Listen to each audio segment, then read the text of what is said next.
In the Dzogchen teachings, they say that our consciousness, mind is like water. This water gets frozen now and then, even though its nature is always flow and pristine.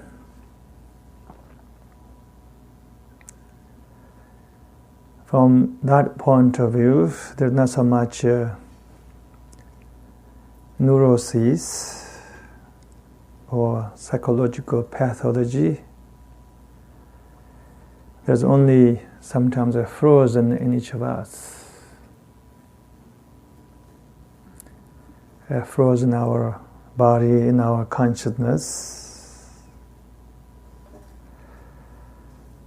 and where you feel that your heart is not open and your energy is not flowing gracefully.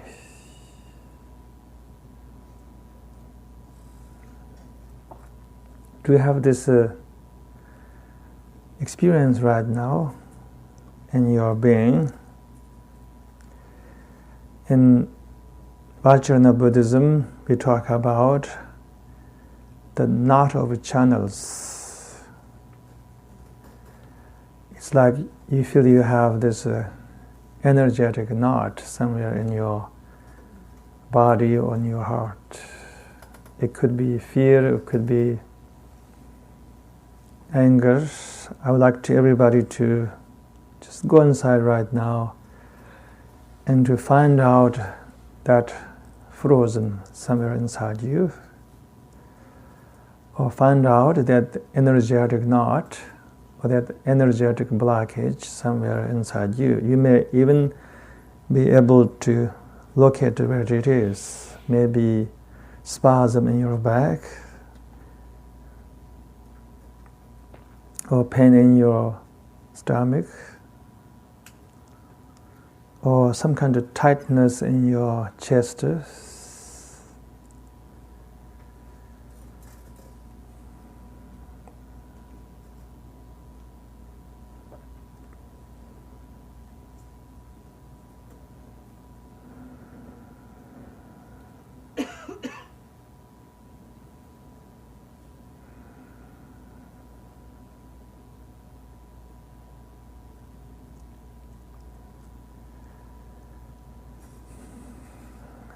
There's so many things are happening right now in this amazing gathering. And we are becoming more and more intuitive. And you may feel that. And there is a joy and peace parading around here. And also you may feel that there's some struggle happening right now, either inside yourself, if not inside of somebody around you. So we become very sensitive and open-hearted towards each other. That's the beauty of being in a meditation retreat.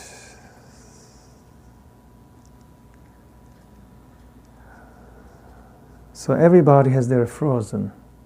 You may be able to verbalize, or you may not be able to even talk about it, but you can feel that somewhere inside you.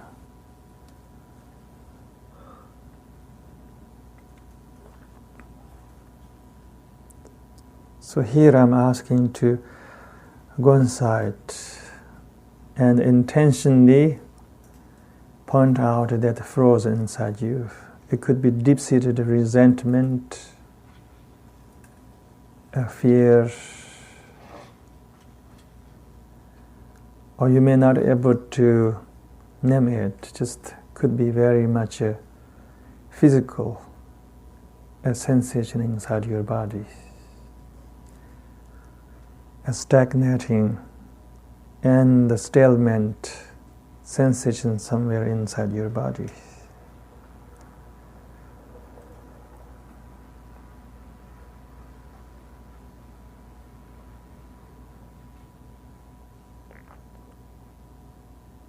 Or you could be having aversion to what I'm saying right now, hoping that he would be quiet very soon.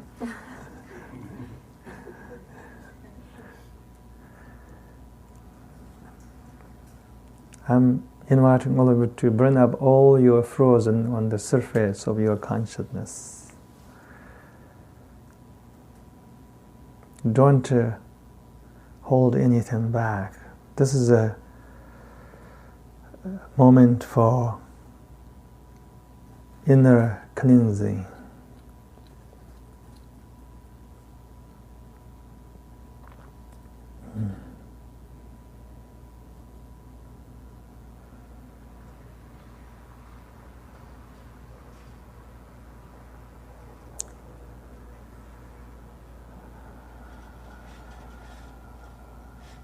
I want you to bring everything up on the surface.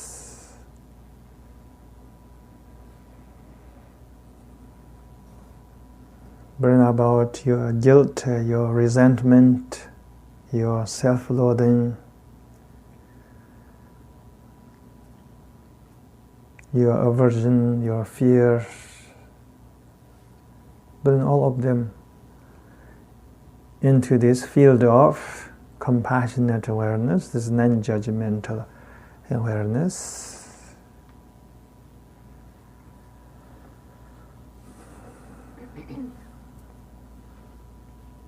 And also feel the pain that comes along with this frozen. Can you see there's a pain? This is what Buddha called dukkha,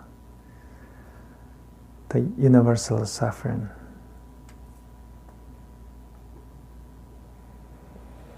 And sometimes we can have this frozen by holding on to very strong emotions, as also onto very rigid beliefs and ideas, personal ideas, or even spiritual ideas, as well as also political ideas and belief systems. So then this water cannot flow beautifully. Remember, your being is a water, a sacred water, a holy water, the river in Ganges. One of the most powerful ways to melt this frozen is the love. There are different ways of inviting the love. There are 100 expressions of love. There's a divine love. In India, they call it bhakti. You don't have to be Hindu to practice the bhakti yoga. You can be a Buddhist or you can be anybody and to practice the bhakti yoga.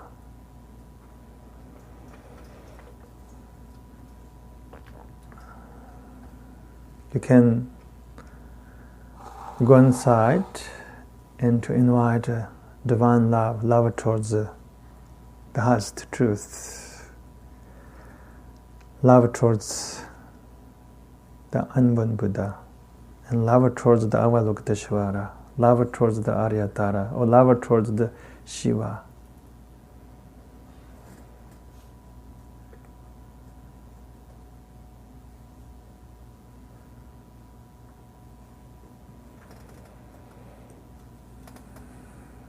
Or you may not connect to those traditional archetypes.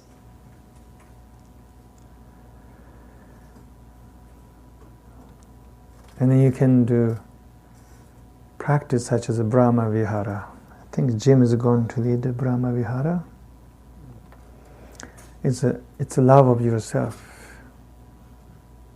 It's a love of your, or love towards your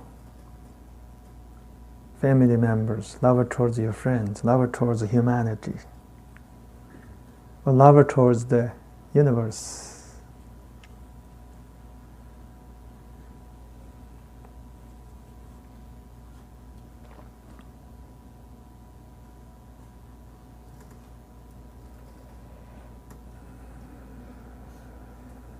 Sometimes I tell people write poems now and then. Write poem, hymns to the everything, hymns to the existence, hymns to the universe. You may not feel right hymns to the Aryatara or Avalokiteshvara, but you can write hymns to the universe, you can write hymns to the ocean and the forest.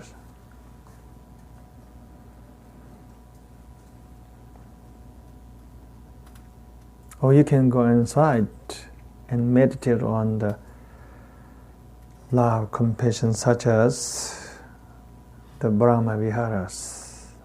One of my daily sadhana, my daily spiritual practice is reciting this Tibetan liturgy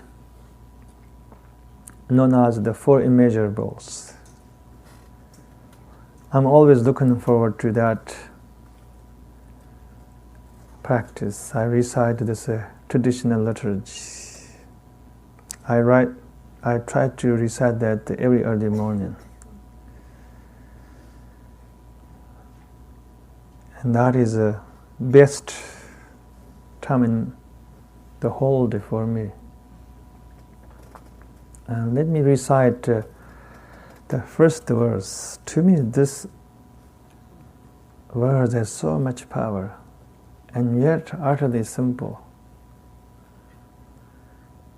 It's not one of those teachings that requires lots of study and contemplation. It's very simple.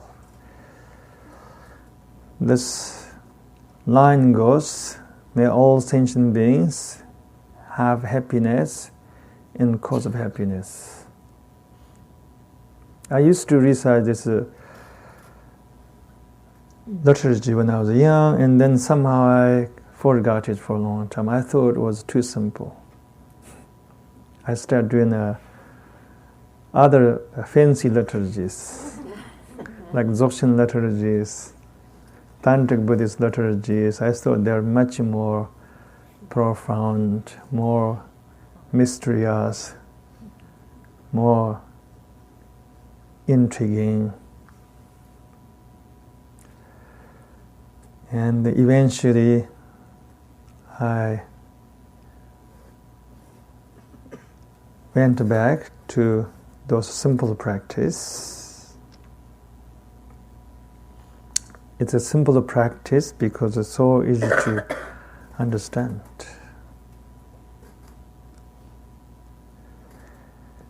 And sometimes I have my own obstacles.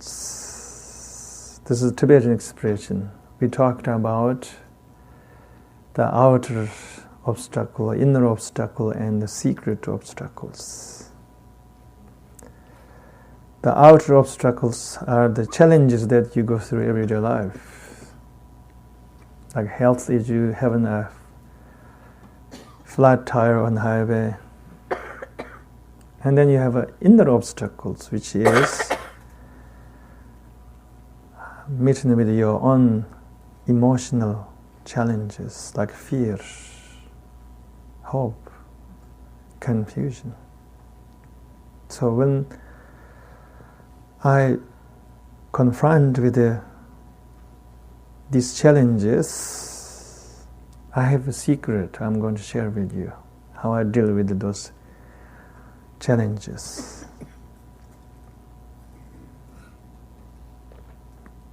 I want to also to report that I have nothing to report. I'm very ordinary, but I feel that I'm no longer afraid of challenges as I used to, because I know how to work with them. So I want to share this secret with all of you. I'm not saying that I'm enlightened, I'm exalted. I'm simply just ordinary as any of you, or even maybe more ordinary than some of you.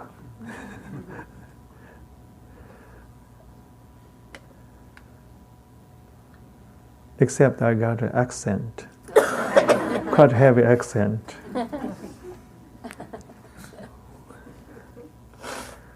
That's pretty much the difference between you and me. I got a heavy Tibetan accent.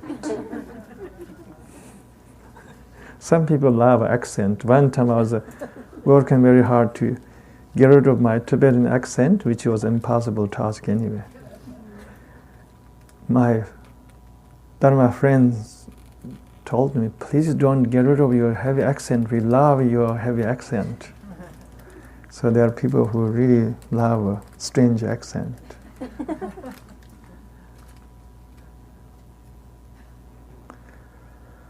But other than that, we are all same. So I just want to make sure that I'm not trying to tell you that I have some kind of inner realization or I'm some kind of evolved personality at all. All I'm saying is that through some of the basic Buddhist practices, I learned how to work with my challenges.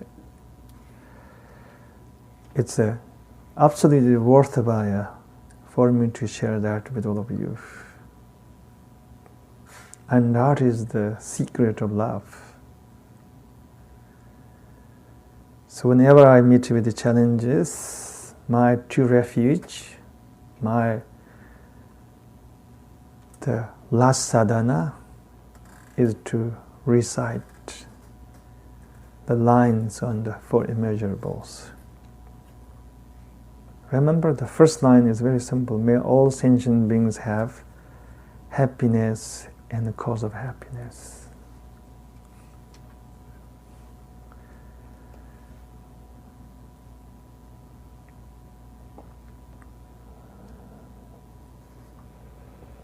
So forget emptiness for a while. Forget everything I've been talking about for a while. Forget the Dharmakaya. Forget the great emptiness. Forget nirvana. And forget dzogchen for a while.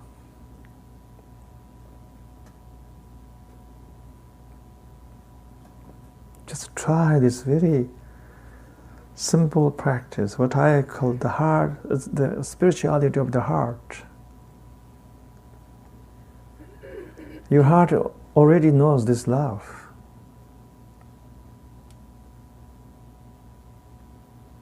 This love is much older than Buddhism.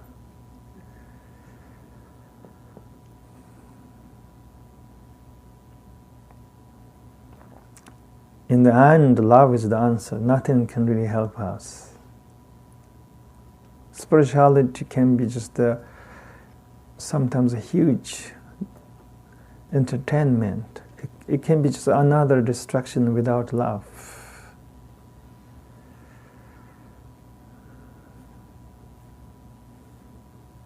There's no dzogchen without love. There's no Zen without love. There's no Buddhism without love. Love is very scary too. The unconditional love is very scary. This is why our ego is able to manage to keep warding off the path of love. And yet your true nature is the love. Can I have that picture, this one?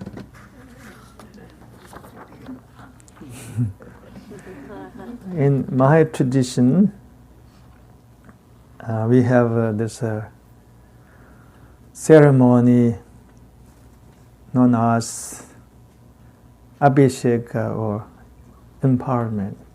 By the way, I don't offer empowerment, not the traditional empowerment, because we have to have a very fancy hat, which I didn't have the chance to make one.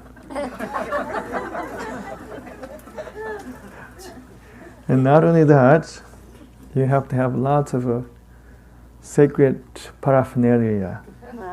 One of them is called chakadi. It's beautiful sacred images of devas, divine beings, symbolize love, compassion, truth. And usually the Lama, the master, pick up the chakadi and he or she move around and ask everybody to pay attention to it. So I feel that this is a chakadi. And when you look at it, you see this pure being is full of love and joy. This is your true nature.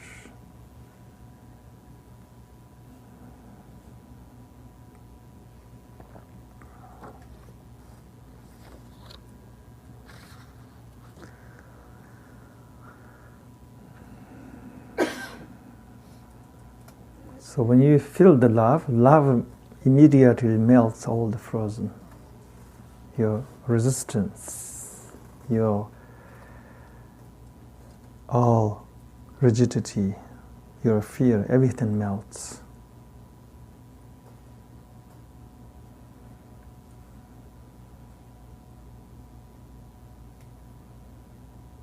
And then there is this river, this Ganji, which is here, your river Ganji, began to flow beautifully with so much grace. And then you become the source of a peace.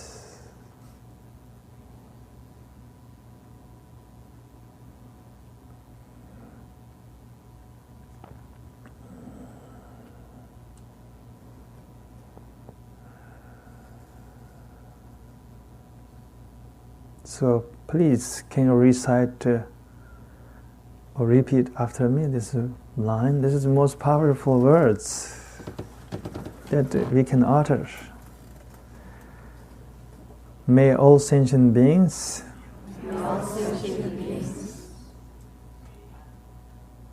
have happiness, and the cause of happiness.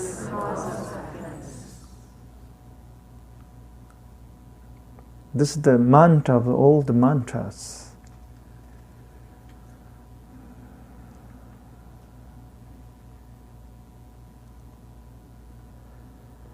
I would ask you to remember from now on reciting these words every day. And recite these words until you begin to feel the spirit of this simple words.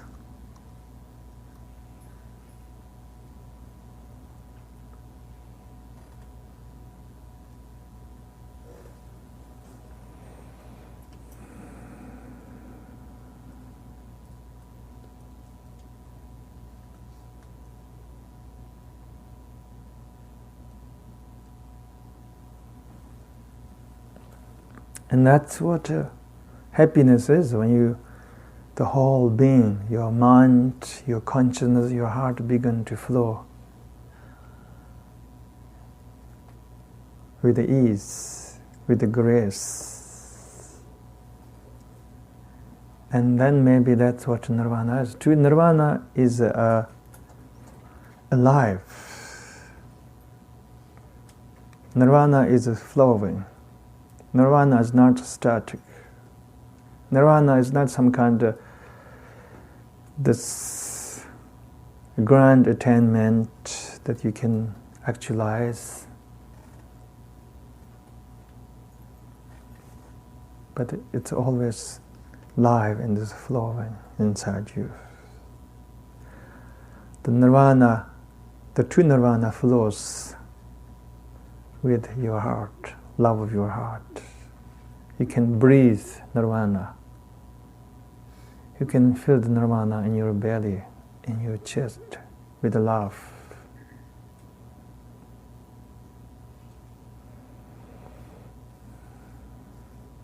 Nirvana is that melting flow inside you, so alive.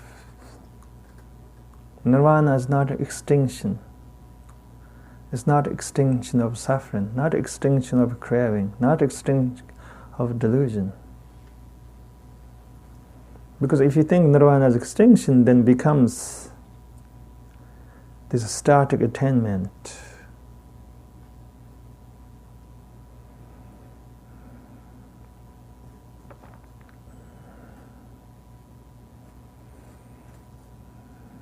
Nirvana is not other side either.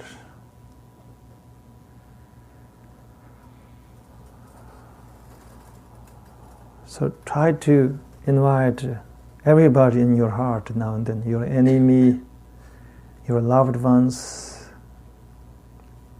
and the whole humankind. And then try to include all living beings in this universe into your heart. And then say this very simple word.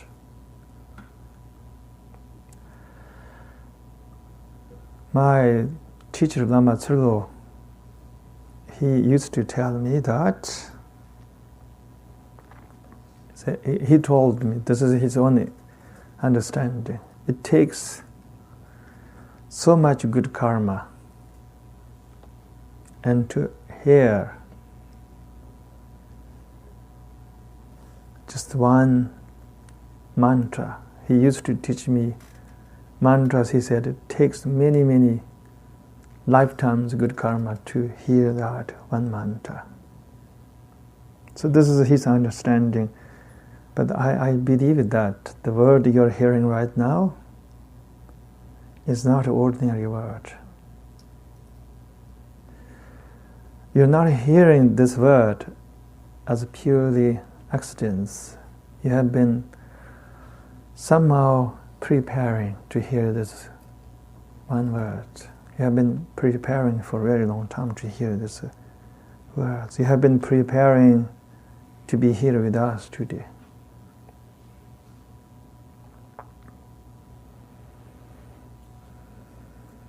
And now you're hearing the words that your heart has been waiting for a very long time. I say, may all sentient beings have happiness and the cause of happiness. Can you feel the spirit behind this word?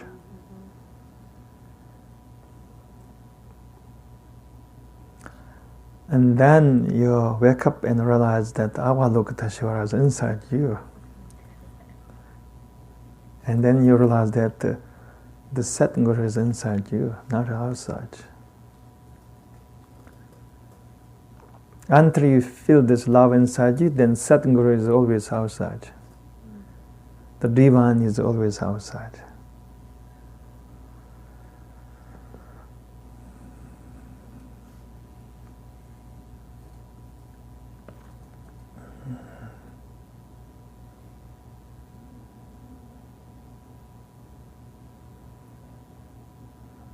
So when you feel this love, can you feel this? Your heart is melting right now, frozen is melting, your fear is gone away, all your resistance, your contraction in your heart is gone away. Do you feel that there's a benevolent force is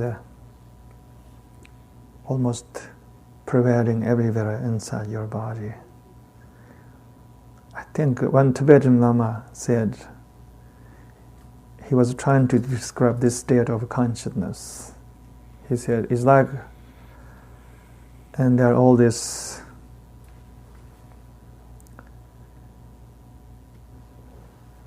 deities in every pore in your body. They're all drinking champagne and celebrating, singing songs. This is his way of describing this melting state. It's a very nice image, isn't it? So do you feel that now entire your body, every cell in your body is totally filled with this peace and this love?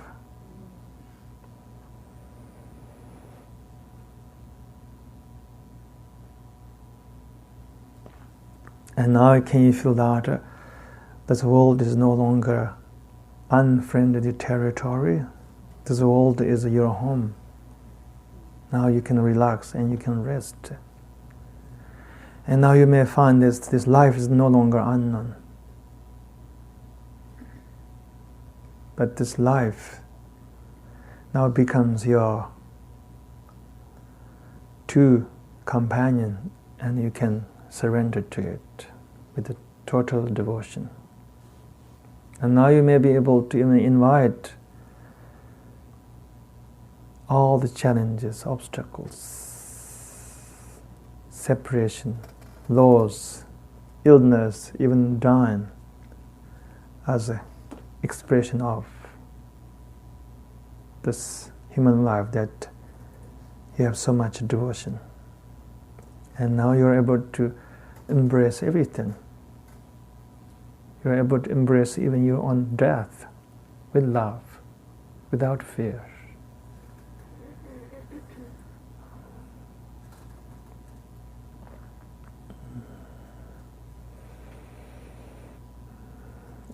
I'm personally thankful to James for asking me to talk about love.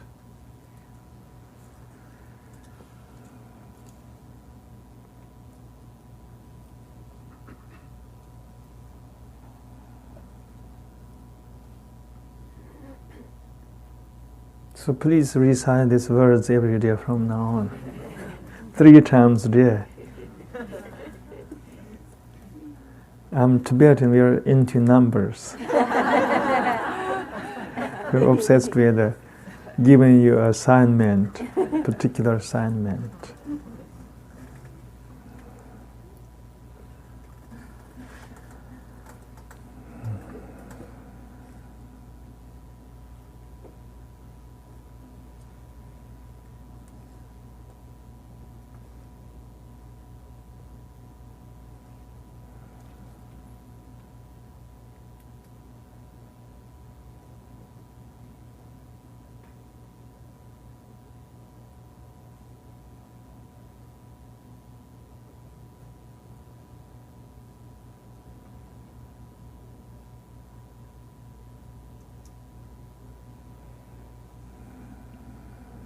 Much gratitude to you.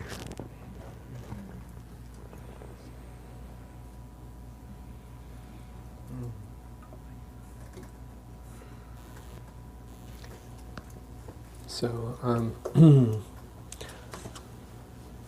a moment we'll have a walking period. What I'd like to suggest for that period is following up on your words, Rinpoche. First, thank you for creating or helping to align the field so that what's here naturally can be experienced so beautifully. And this whole idea, one of the chapters in Magic of Awareness is Melt into Love, which is my favorite chapter title of all. Melt into love. And we can actually consciously practice that. One way, as Rinpoche was saying, is to just invite that thought or those thoughts of well-wishing that melt the heart, melt the armoring that's there, and just allow that natural flow to radiate out.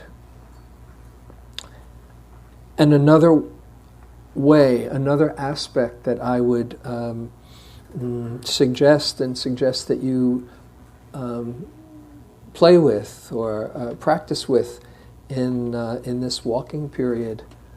Sometimes the outflow comes naturally, but letting it in doesn't come quite as easily for many of us. When we feel that life is friendly, it's much easier to let it in. But when we have our vigilant wariness out, and our amygdala is scanning for what could go wrong, it's a little bit harder to relax and let in the love. But you can practice this, and I've found it a very helpful practice to see all the good that's coming our way. And you probably, I think so many people felt it here a moment ago as Rinpoche was talking. Oh, this is a safe place for us to all share this feeling of goodwill, and how uplifting and enriching it is when we feel safe enough to let that in as well as letting it out. So a practice that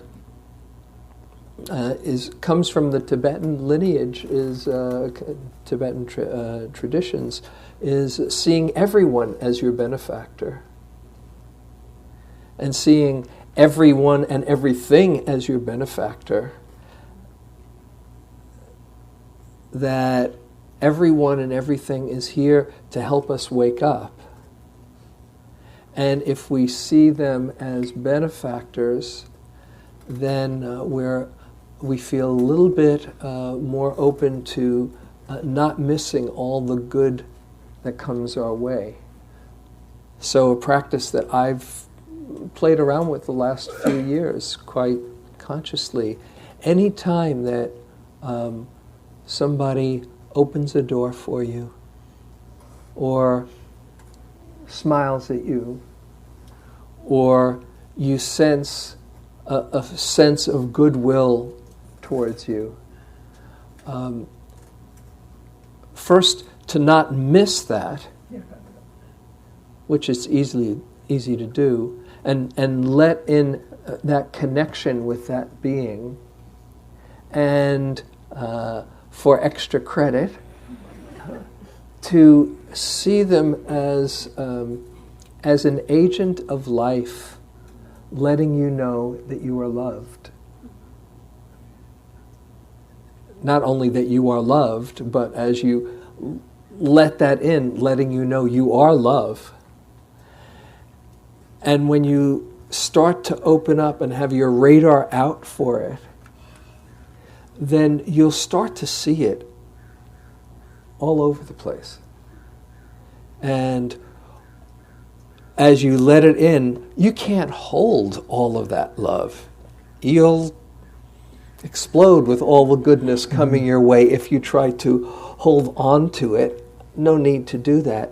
But just letting it in, and what else to do but just let it out. So you become, and this is the practice, just becoming a meta recycling machine. But to really see all the goodness and the friendliness around you, that's where melting into love becomes a full experience, to see, as the barriers get lifted, all the love and the goodness coming towards you, and all that can come through you and pass through you. Not to be naive, and there are times when it's important to have healthy boundaries, and I'm not saying to have your armoring down all the time. It's very important to know, but to be able to take in the love and have a kind of semi-permeable membrane keeps out the negativity, but not at the expense of letting in all the goodness around. And so here, as you do the walking meditation, and here you are, whether it's being around other people, and you don't need to engage them, you can just feel the goodwill around you. If eyes meet and there's a feeling of goodwill, let yourself be okay and take that in and send it out. But just to see, as what Albert Einstein says, perhaps the most important question a human being can ask themselves is the universe friendly or not? And to to start seeing the friendliness and the benevolence around you as you do the walking, feeling it and just letting it move through you and sending it out. Whether it's the chicken or the egg, where it comes first is less important. It's just life loving itself through us. So we can just play around with that and practice with that for the next 20 minutes or so. And then we're going to come back for a last session of teaching and maybe a little bit of sitting and some Q&A and hanging out together before we end. But please try that practice, and we'll see you in a few minutes. Thank you for listening. To learn how you can support the teachers and Dharma Seed, please visit dharmaseed.org/donate.